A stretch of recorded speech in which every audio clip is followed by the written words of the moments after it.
Spoken English वाला YouTube channel में आप सभी का स्वागत है। आज हम देखेंगे सिंपल सेंटेंस की प्रेजेंट की कैटेगरी नंबर 1। यदि आप सिंपल सेंटेंस की प्रेजेंट की कैटेगरी नंबर फर्स्ट को आप समझना चाहते हैं तो आपको इस वीडियो पर लास्ट तक बने रहना है और मैं आपको ये चीज बता के जाता हूँ कि आप इस वीडियो से कुछ ना कुछ तो सीख के ही जाएंगे। तो आप इस वीडियो पर लास्ट तक बने रहिएगा। ठीक है, चलिए अब हम देखते हैं प्रेजेंट की कैटेगरी नंबर फर्स्ट के हमारे फार्मूले वो कौन-कौन से होते हैं, इसका कैसे यूज किया जाता है, इन सब चीज़ों को आज हम समझते हैं, ठीक है? सबसे पहले तो हम ये देखते हैं कि हमारी प्रेजेंट की 2 कैटेगरी होती हैं। कौन-कौन सी?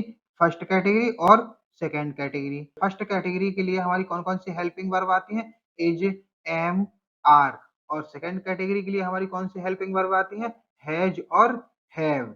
मैं इसके पहले भी आपको बताया हुआ था कि हमारी सिंपल सेंटेंस हमारे कौन से होते हैं, जो जिसमें विदाउट एक्शन की बात की जा रही हो, वो क्या कहलाते हैं? Simple sentence. ठीक है ना? ये चीज़ तो आप समझ गए होंगे हमारे सिंपल सेंटेंस कौन-कौन से होते हैं। तो जैसे कि इसके मैं हिंदी भी आपको बताया हूँ, है, हैं, हो, हूँ। इस तरीके के लास्ट में अगर आता है तो हमारे कौन से सेंटेंस कहलाएँगे? प्रेज़ेंट की कैटेगरी नंबर फर्स्ट के सेंटेंस। हमारी सेकंड कैटेगरी में हमारी कौन-कौन सी हेल्पिंग वर्ब आती हैं? हैज़ और हैव। इसके हिंदी मीनिंग कौन-कौन सी रहेगी इसकी? पास है, मैं है, भाई है, बहन है। इस तरीके के हमारे जो भी सेंटेंस आएँगे, वो कौन-सी कैटेगरी में आएँगे? प्रेज़ेंट की कैटेगरी नंबर सेकंड में। तो इसको हम एग्ज़ाम्पल के साथ समझेंगे, आपको बहुत जल्दी ही ये चीज़ समझ में आ जाएगी। अब हम देखते हैं कि इसके नेगेटिव कैसे बनाते हैं। नेगेटिव बनाने के लिए प्रेज़ेंट की कैटेगरी फर्स्ट का अगर यदि हम नेगेटिव बनाएँगे, तो हमारी हेल्पिंग वर्ब के बाद क्या लगेगा? नॉट। ठीक है ना? हेल्पिंग वर्ब के तुरंत बाद ही नॉट लगा देंगे, तो वो सेंटेंस क्या हो जाएँगे? नेगेटिव। अब हम देखते हैं प्रेज़ेंट की कैटेगरी सेकंड के नेगेटिव सेंटेंस कैसे बनेंगे। जो हमारी हैज़ वाली, तो हैज़ के लिए नेगेटिव जब हम बनाएँगे तो डज़ नॉट हैव, और हैव के लिए नेगेटिव जो बनाएँगे तो डू नॉट हैव। ठीक है ना? इसको हम आगे समझते हैं कि इसको हम आगे समझते हैं। इज का यूज़ कहाँ किया जाएगा, एम का यूज़ कहाँ किया जाएगा, आर का यूज़ कहाँ किया जाएगा। तो आप इसे नोट कर लीजिए, हम इसके बाद चलते हैं आगे। ठीक है?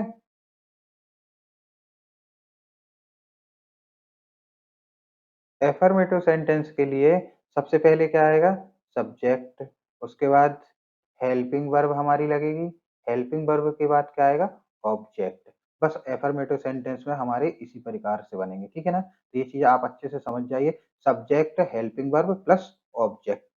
तो हमारा जो ऑब्जेक्ट रहेगा, ऑब्जेक्ट आ जाएगा, और हमारा इज, एम, आर कहाँ पर यूज़ होगा, ये चीज़ भी मैं आपको बताता हूँ, ठीक है ना? तो एफर्मेटिव हो गया, एफर्मेटिव के बाद हमारा देखते हैं नेगेटिव। नेगेटिव सेंटेंस बनाने के लिए अभी हमने प्रेजेंट की कैटेगरी नंबर फर्स्ट के जो मैं अभी आपको टेबल इसके पिछले स्लाइड में आपको दिखाया हुआ था, तो उसमें आपने देखा होगा कि हेल्पिंग वर्ब के तुरंत बाद ही क्या लग जाएगा? नॉट। सब्जेक्ट, सब्जेक्ट के बाद क्या आएगा? Helping verb not plus object. ठीक है ना? तो subject, helping verb not plus object. Negative sentence आपने देख लिया। अब देखते हैं इंटरोगेटिव सेंटेंस हमारे। सबसे पहले आपको WH वर्ड को समझना है। WH वर्ड हमारे ये किस तरीके से काम करेंगे। जिस क्वेश्चन में यस या नो से हम आंसर दे सकते हैं, तो उसमें क्या आएगा? हमारा WH वर्ड का यूज नहीं किया जाएगा। WH वर्ड का यूज क्या होगा? नहीं किया जाएगा। ठीक है ना? WH वर्ड का यूज हम नहीं करेंगे। जिस क्वेश्चन का आंसर हम यस या नो में दे सकते हैं, उसमें हम क्या WH वर्ड का यूज नहीं करेंगे। जिस क्वेश्चन को हम यस या नो में आंसर नहीं दे सकते हैं, जैसे कि मैं अगर तुमसे बोलूं कि क्या तुम आज स्कूल जाओगे, तो हाँ या ना में आंसर दे सकते हो, हाँ या ना में। तो यहाँ पर WH फैमिली का वर्ड नहीं आएगा। और यदि मैं इसी बात को इस तरीके से पूछूं कि क्या तुम स्कूल कितने बजे जाओगे, तो यहाँ पर क्या आएगा हमारा? WH word. ठीक है ना? तुम स्कूल कितने बजे जाओगे, तो अब मैं इस क्वेश्चन का आंसर यस या नो में नहीं दे सकता। क्या कोई मेरे से पूछता है कि तुम स्कूल कितने बजे जाओगे, तो मैं उसे यस या नो नहीं बोल सकता, मुझे एक एग्जैक्ट टाइम बताना पड़ेगा। ठीक है ना? तो ऐसी सिचुएशन में हमेशा क्या आएगा? WH वर्ड का यूज किया जाता है या किया जाएगा। ठीक है, मुझे लगता है ये बात आपको समझ में आ गई होगी, WH वर्ड का यूज कहाँ किया जाएगा, ठीक है ना, और WH वर्ड का यूज हम कहाँ नहीं करेंगे, ये बात तो क्लियर हो गई होगी। जहाँ पर हम जिस क्वेश्चन का आंसर हम यस या नो में दे सकते हैं, तो वहां पर WH फैमिली का कोई भी वर्ड नहीं आएगा, और जिस क्वेश्चन का आंसर हम यस या नो में नहीं दे सकते हैं, यस या नो में हम नहीं दे सकते हैं, तो वहां क्या आएगा हमारा WH फैमिली का वर्ड। ठीक है ना।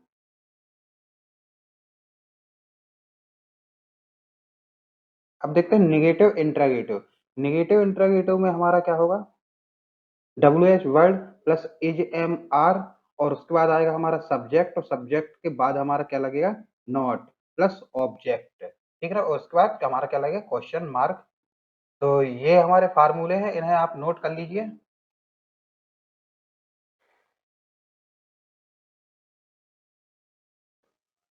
चलिए अब हम देखते हैं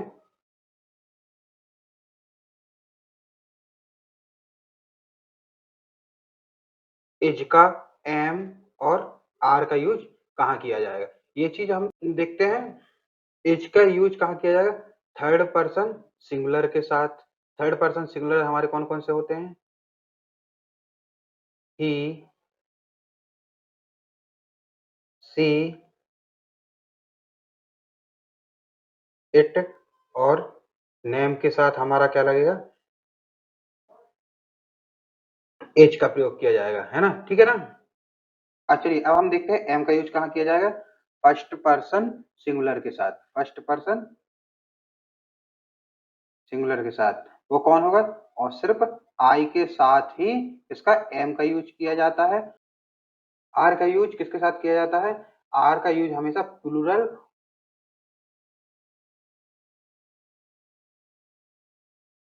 वी यू दे के साथ क्या यूज किया जाता है, आर का यूज किया जाता है। ठीक है ना, तो इसे आप जल्दी से नोट कर लीजिए, एच का यूज कहाँ किया जाएगा, एम का यूज कहाँ किया जाएगा, और आर का।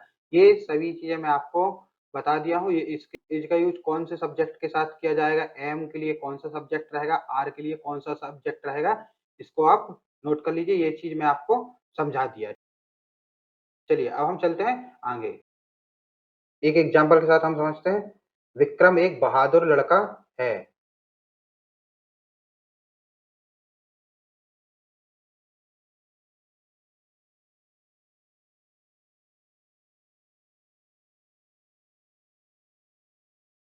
विक्रम एक बहादुर लड़का है, तो इसके लिए हम सबसे पहले सब बनाते हैं एफर्मेटिव सेंटेंस। एफर्मेटिव हमारा कैसे किस तरीके का बनेगा, सब्जेक्ट क्या है हमारा, विक्रम। विक्रम, विक्रम के बाद हमारा क्या आएगा, हेल्पिंग वर्ब। अब हमारा विक्रम क्या है, नाम है, यहाँ पर नाम के साथ क्या लगेगा, एज। नाम के साथ क्या लगेगा, is. Vikram is uh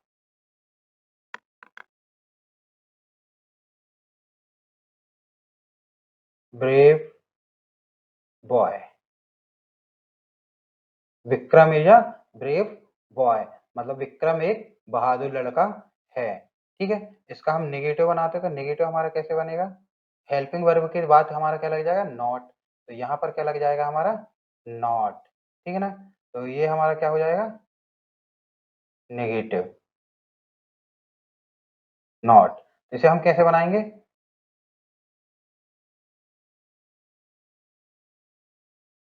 Vikram is not a brave boy. Brave boy, ठीक है ना।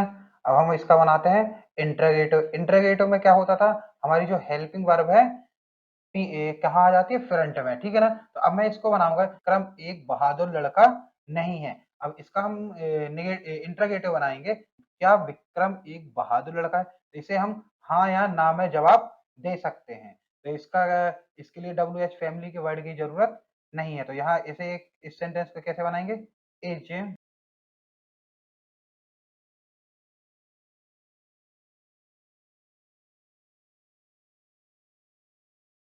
इज क्रम आ ब्रेव बॉय।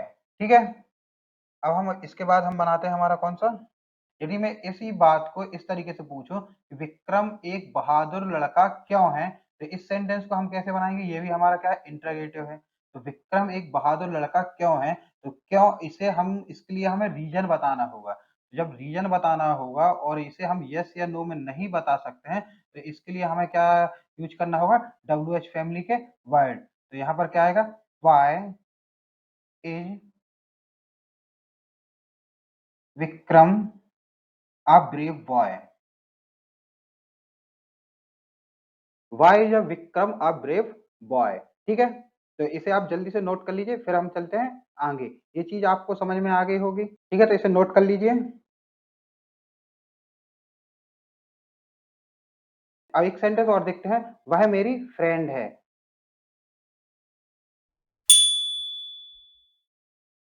वह मेरी फ्रेंड है या वह मेरी दोस्त है। तो इस सेंटेंस को हम कैसे बनाएंगे, सबसे पहले तो एफर्मेटिव बनाएंगे हम। She is my friend.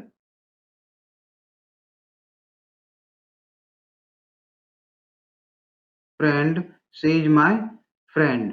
ठीक है ना। इसका हम नेगेटिव बनाएंगे, तो नेगेटिव कैसे बनेगा, यहाँ पर हम क्या लगा देंगे, नॉट। तो हमारा क्या हो जाएगा, नेगेटिव। तो ये हमारा क्या होगा, नेगेटिव सेंटेंस। यदि हम इसी सेंटेंस को, इसको यदि हम यहाँ लेके आ जाते हैं, इज सी माई फ्रेंड, वह मेरी फ्रेंड है, तो इसे हम यस या नो में बता सकते हैं, तो इस इज का प्रयोग किया जाएगा। जब यदि हम इसको यहाँ लेके आते हैं, तो ये हमारा बन जाएगा इंट्रागेटिव। और यदि मैं इसी सेंटेंस को इस तरीके से बोलूं, वह मेरी फ्रेंड क्यों है, तो इस सेंटेंस को देखिएगा, तो इस सेंटेंस को देखिए, इसे हम कैसे बनाएंगे। इसमें यहाँ तक कि मैं देखा हूँ कि इंग्लिश मीडियम के बच्चे भी यहाँ पर गलतियां करते हैं, ठीक है ना। तो आपको ये गलतियां नहीं दोहरानी है, ठीक है। तो आपको इस कॉन्सेप्ट को बहुत अच्छे तरीके से समझना है, और आप इस कॉन्सेप्ट को समझ के आप अपने सिंपल सेंटेंस के सेंटेंस को और अपनी स्पोकन इंग्लिश और ग्रामर को स्ट्रांग बना सकते हैं। ठीक है, तो इस सेंटेंस को हम बनाते हैं, वह मेरी फ्रेंड क्यों नहीं है। तो यहाँ पर क्यों, तो इसका हमें रीजन देना होगा। तो रीजन के लिए क्या होगा, WH फैमिली।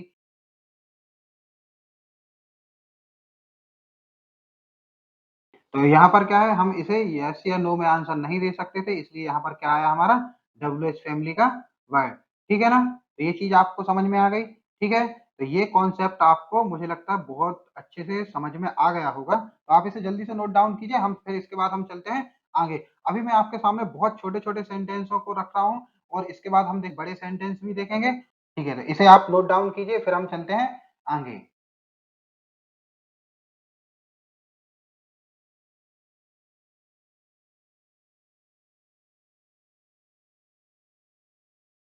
जैसे कि एक सेंटेंस है, सुरेश मेरी ऑफिस में क्यों नहीं है।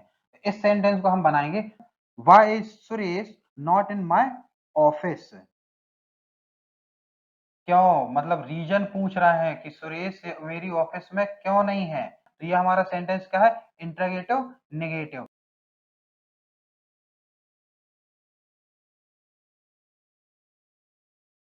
Y Suresh not in my office. Next sentence देखते हैं हम, धर्मेंद्र पेड़ के पीछे छुपा हुआ है। तो ये हमारा सेंटेंस क्या है, एफर्मेटिव है। तो इसे हम कैसे बनाएंगे, इस सेंटेंस को हम कैसे बनाएंगे, Dharmendra is hidden behind the tree.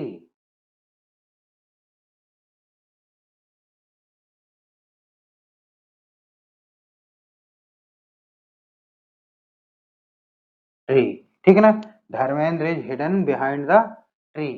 Next sentence देखते हैं हम, मेरा मोबाइल कहाँ है, where is my mobile, where is my mobile. इस सेंटेंस को हमें रीजन देना होगा, मेरा मोबाइल कहाँ है, तो वेयर इज माई मोबाइल।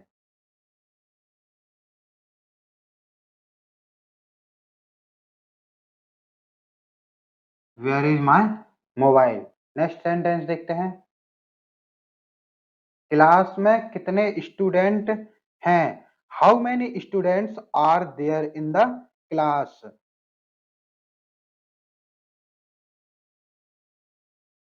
कुछ हमारी ऐसी WH फैमिली के वर्ड हैं जिनके साथ सब्जेक्ट खुद ब खुद अटैच हो जाता है, ठीक है ना। तो हाउ मेनी स्टूडेंट्स,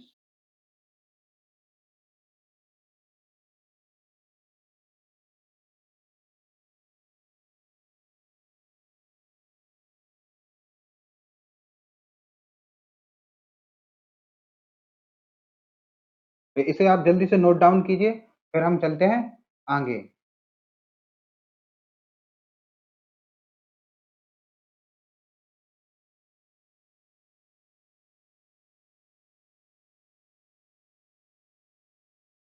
चलिए, एक चीज़ मैं और आपको बता रहा हूँ, इसमें हमारी एक और कंडीशन होती है, हमारा इज, एम और आर की जगह पर किसका यूज किया जाता है? हैज बीन और हैव बीन। अब इनका यूज कहाँ किया जाता है, ये चीज देखते हैं हम। ये तो हमने समझ लिया, ठीक है। इसका यूज कहाँ पर किया जाता है, अब हम देखते हैं। हमारी प्रेजेंट की कैटेगरी नंबर फर्स्ट ही है, उसी में ये यूज किया जाता है जब क्वेश्चन में समय समय से, कब से, कहाँ से, इस तरीके से क्वेश्चन आते हैं, तो हमारा क्या लगेगा? हैज बीन और हैव बीन। हैज बीन का यूज कहाँ किया जाएगा? थर्ड पर्सन सिंगुलर के साथ।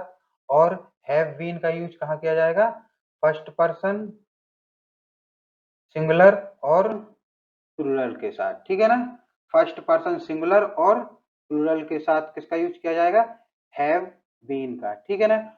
हैज और हैव के बीच में, जैसे कि हैज बीन है, तो हैज बीन के, हैज के बाद यदि हैज बीन के बीच में नॉट लगा दी जाएगा, तो वो क्या कौन सा सेंटेंस बनेगा हमारा? नेगेटिव। समय से वाले हमारे जो सेंटेंस है, उन सेंटेंस को देखते हैं, आगे चलते हैं। तो समय से के लिए सबसे पहले आपको समझना होगा क्या? सिंस और फॉर का यूज कहाँ किया जाएगा, ठीक है ना। क्योंकि समय से वाले जो हमारे क्वेश्चन होंगे, वो सिंस और फॉर के साथ ही यूज किए जाते हैं, ठीक है ना। अब इसमें इस क्लास में आपको एक चीज और सीखने को मिल जाएगी कि सिंस का यूज कहाँ किया जाएगा और फॉर का यूज कहाँ किया जाएगा। सिंस का यूज कहाँ किया जाएगा? Point of time in the past के साथ, मतलब कि जब एक पॉइंट या पर्टिकुलर टाइम की बात की जा रही हो, तो वहां पर क्या यूज किया जाएगा? सिंस का। और जब यदि पीरियड या duration of time in the past, मतलब कि ये चीज भी आपको ध्यान में रखना कि सिंस और फॉर का यूज वहीं किया जाएगा जहां पर पास्ट के टाइम की बात की जा रही हो, या बीते हुए समय की बात जब हो रही होगी, तभी वहां पर सिंस और फॉर का यूज किया जाएगा। सिंस का यूज कहां पर? जब पॉइंट ऑफ टाइम की बात की जा रही हो। और फॉर का यूज कहां किया जाएगा? पीरियड या ड्यूरेशन ऑफ टाइम की बात की जा रही हो, तो वहां पर क्या यूज किया जाएगा? फॉर, ठीक है ना। तो यदि मैं पर्टिकुलर, यदि मैं बोलूं आपसे सिंस 2 o'clock 2020, तो 2020 के साथ since 2020, since morning, since Sunday. जब पर्टिकुलर एक पॉइंट पर जब बात की जा रही हो, तो वहां पर क्या यूज किया जाएगा? सिंस, ठीक ठीक है ना। अब हम देखते हैं फॉर के। तो फॉर 2 मिनट से, for a long time, for many days, for few minutes.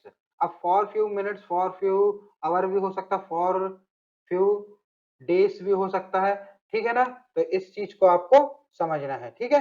तो ये चीज आप समझ गए होंगे, ठीक है। सिंस और फॉर का यूज कहाँ किया जाएगा, ये तो आप समझ गए होंगे, ठीक है ना। तो चलिए अब हम देखते हैं हमारे समय से वाले या हैज बीन और हैव बीन से हमारे कौन से सेंटेंस बनेंगे, उन सेंटेंस को हम देखते हैं।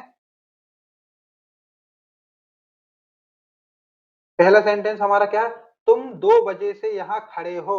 तो इस सेंटेंस को हम कैसे बनाएंगे? You have been standing here since 2 o'clock। तो इस सेंटेंस को हम बनाते हैं।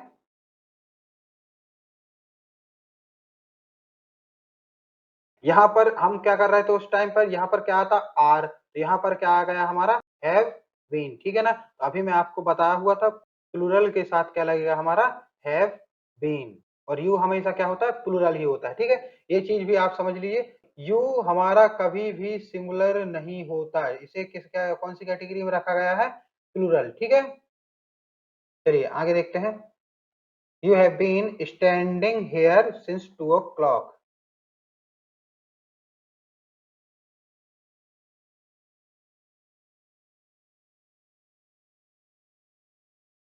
You have been standing here since 2 o'clock, ठीक है।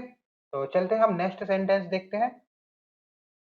विक्रम 3 साल से मेरे साथ रह रहा है। विक्रम 3 साल से मेरे साथ रह रहा है। तो इस सेंटेंस को हम कैसे बनाएंगे? विक्रम। अब विक्रम के बाद हमारा विक्रम क्या है? हमारा थर्ड पर्सन सिंगुलर है, तो थर्ड पर्सन सिंगुलर के साथ क्या लगेगा हमारा? Has been. अब इसके बाद हमारा क्या लगेगा? हैज बीन के बाद हमारा Vikram has been living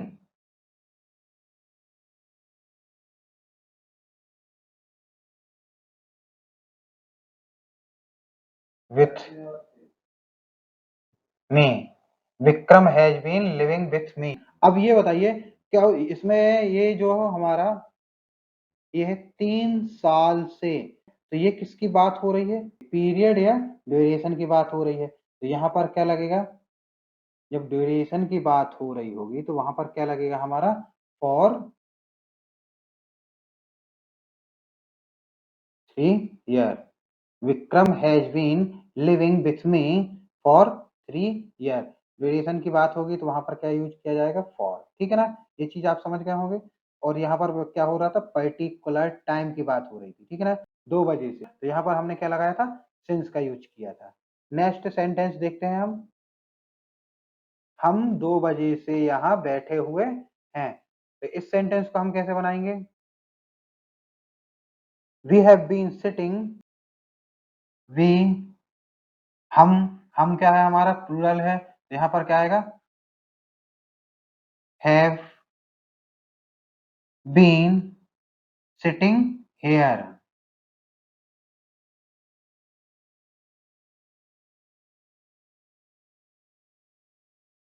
sitting here. अब ये बताइए यहाँ पर क्या है? पर्टिकुलर टाइम की बात हो रही, तो यहाँ क्या आएगा? Since 2 o'clock।